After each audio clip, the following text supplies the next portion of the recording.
Hi everybody, this is Ron, Gadget Man.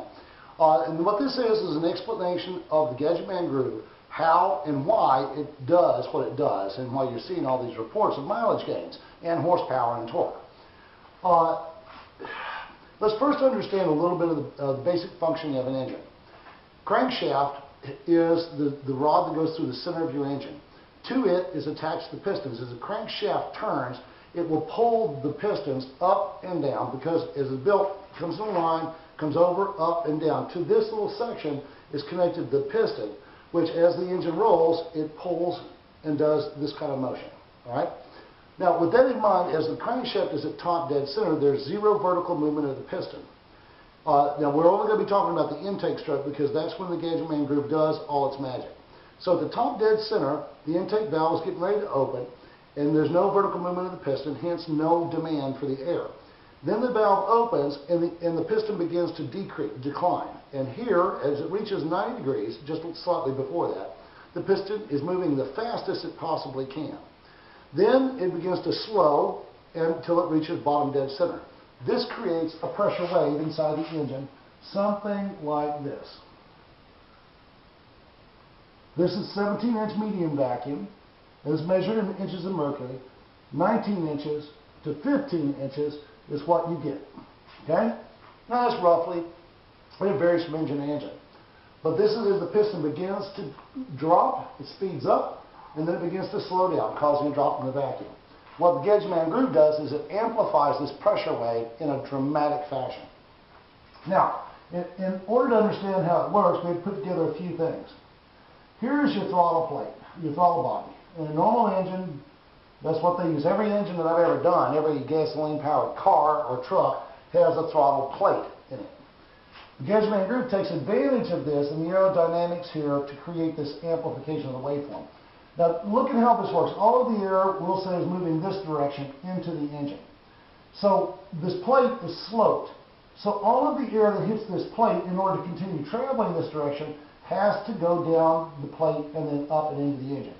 So all of this is forced into this very tiny area here at the bottom of the plate, creating a really high pressure zone right there and a very low pressure zone there. It's all about balance.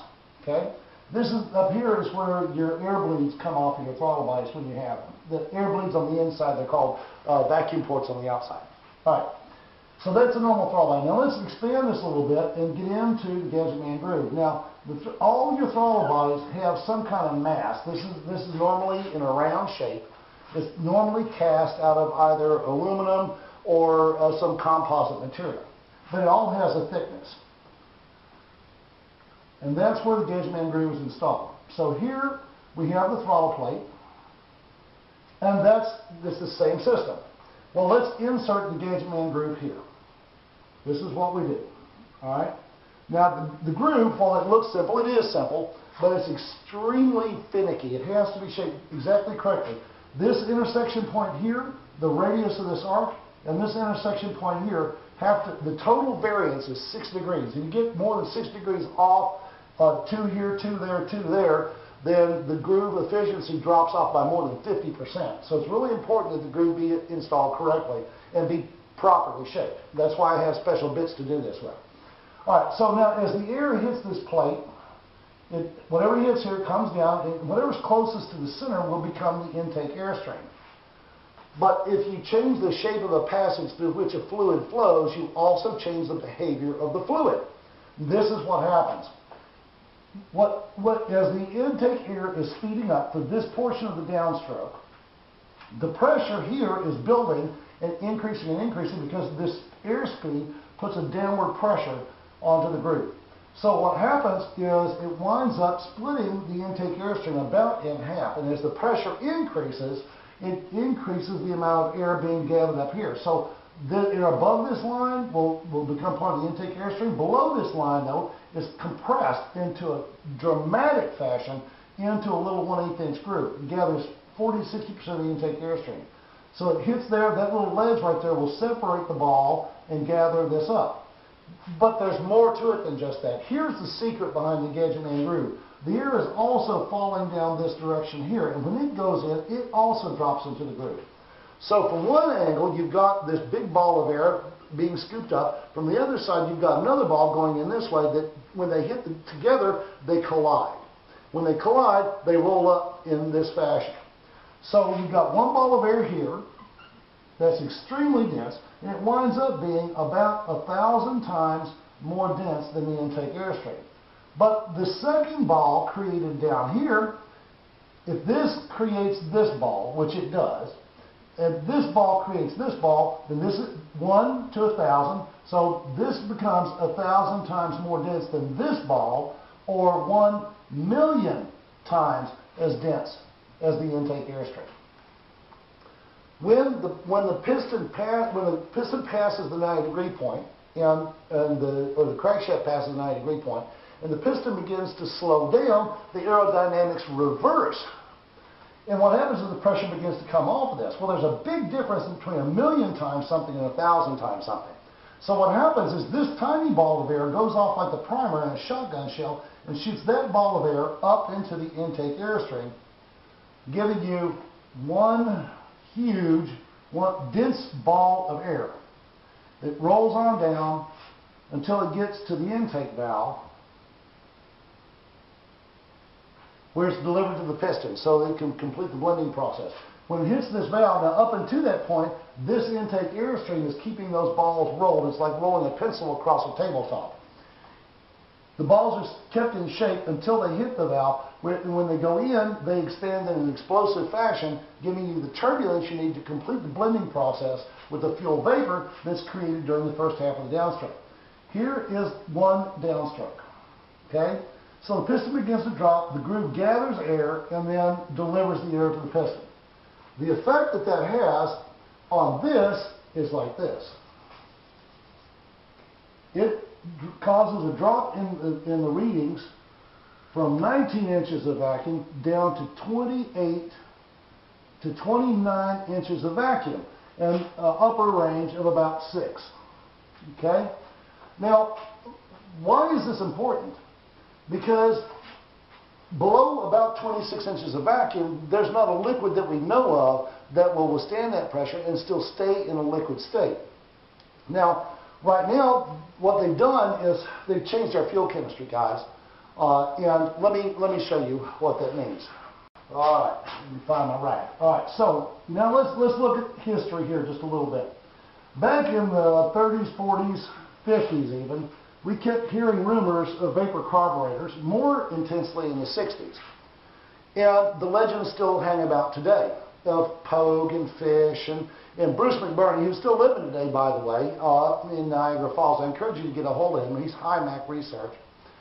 Anyway, you'll like him. But what they did was they had these carburetors that were configured in such a way, they used extremely small apertures to allow the gas to be vaporized, to change the aerodynamics. You'll have to do your own research on Venturis and stuff like that. But it's very interesting once you get into it. Now, back in the 60s and before then, our fuel chemistry was relatively simple, consisting of a few mid-level hydrocarbons. That was all there was. So it was very easy to deal with. Well, as the rumors abounded and more people said, well, maybe there's something to these vapor carburetors, the oil companies said, well, we've got to do something about this. They looked at the technology and they figured a way to defeat it. What they did was they added higher level hydrocarbons to the mix. These are larger and harder to move. And you know, we went from a 2 to 4 pound fuel pump to now a 40-pound fuel pump. Why is that? Because these are heavier and it takes a lot more pressure to move them through the system. And in order to keep the BTU content stable, they had to add higher level hydrocarbons or smaller molecules. And I'll get into that in a minute. But what happened is when this fuel with this enhanced chemistry was put into the carburetors, these larger molecules refused to pass through the openings, and effectively blocking the carburetors and ruining them where they would no longer function. They added these to keep the BTU content stable. And just let me give you a demonstration. If you know anybody that goes out and buys cars from barns, then you'll hear stories about how they found a car that was parked for 40 or 50 years, and they just put a battery in it, turned the key, and the thing started. Well, how can they do that? Well, because in the mid-70s, with our first ever energy crisis, that's when they made the switch over to this fuel. They stopped making gasoline, our reserves were depleted, and then they replaced it with this enhanced and new fuel chemistry. But try leaving your car parked for a year now and see what happens. It won't start. The reason is because these higher level hydrocarbons are so fine that they pass right through the metal linings, through your fuel lines, through your gas tank, and they just vaporize, leaving only the heavier stuff behind. As a result, you've got nothing but jello, and no fuel pump in the world will move it through. So, right now, at the point of ignition, what you've got is this fuel goes into your combustion chamber. Well, right now, only about this much of the fuel is actually in a vapor state prior to the point of ignition. Now, I'm going to cover this again and again. You cannot burn a liquid. It has to mix with oxygen before it can burn. Right? So it's got to change state. The smaller the particle doesn't work. Minimizing, like they call it atomizing the fuel, no, that's not what we're doing. We're vaporizing the fuel. Way different in scientific principles. So right now, this is in vapor state at the point of ignition. And what happens is as this burns, it creates heat. And as the heat is applied to the next layer of hydrocarbons, it then vaporizes, mixes with the oxygen, and burns, creating more heat that is then translated to the next layers, so on and so forth, all the way down the line. Now this is time we're talking about too, because the fuel is only in the engine for a fraction of a second. This is what you get power from. All the rest of this is considered waste fuel. Now, right now in the system, your oxygen sensor is located somewhere right about here. Okay? The oxygen sensor is the primary reference point that the computer uses to determine your air-fuel ratio. And we don't want to mess with that. We want it to do its job. Well, here, after the gadget man groove, though, because of the enhanced vacuum, what you get is you get something like this. Let me change the marker. You get something like this vaporized after the gadget man groove, and vapor state mixes with the oxygen because it gets hit with that blast of air, blends this into a pure air-fuel vapor mixture, or carbureted mixture. And what happens is at the point of ignition, you have a lot more fuel available to be deliver power to your piston. In this system, the oxygen sensor is somewhere right about here. This is really important because in the consumption of the fuel, you're not just consuming fuel, you're also consuming oxygen. So when the computer reads the reduction in the oxygen content, and it's there to keep the air-fuel ratio correct. So as the oxygen level drops, the computer, responding the only way it cannot increase the amount of air an engine draws in, so it must reduce the amount of fuel being delivered to keep the air-fuel ratio correct. That's why you get the gains in horsepower and torque and why your emissions drop. And ladies and gentlemen, it is that simple. So what I want you, now that you guys know how the Gadget Man Groove does what it does, I want you to go to GadgetManGroove.com right now and click on Get Grooved. It's a very simple thing, easy to do. Now if you're in the Phoenix area, you need to come see me. And I can be done with the whole process in about an hour, and I guarantee you when you leave, you'll know something good has happened to your car. So you can call me on my toll-free number at 866-464-2343. That's 866-GO-GADGET. Press 711 and it'll connect you to my voicemail. Go ahead and leave me a message. If you've had the Gadget Man Groove done and want to report on it, then dial the same number, 866-464-2343, and press 5, and tell us all about your success with the Gadget Man Groove.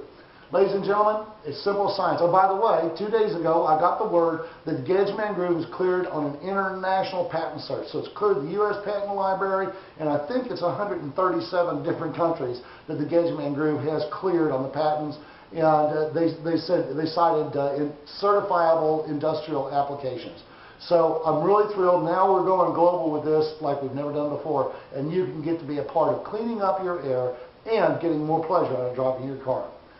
God bless you all richly and warmly. Remember GadgetManGroove.com, and we'll see you all on the flip side.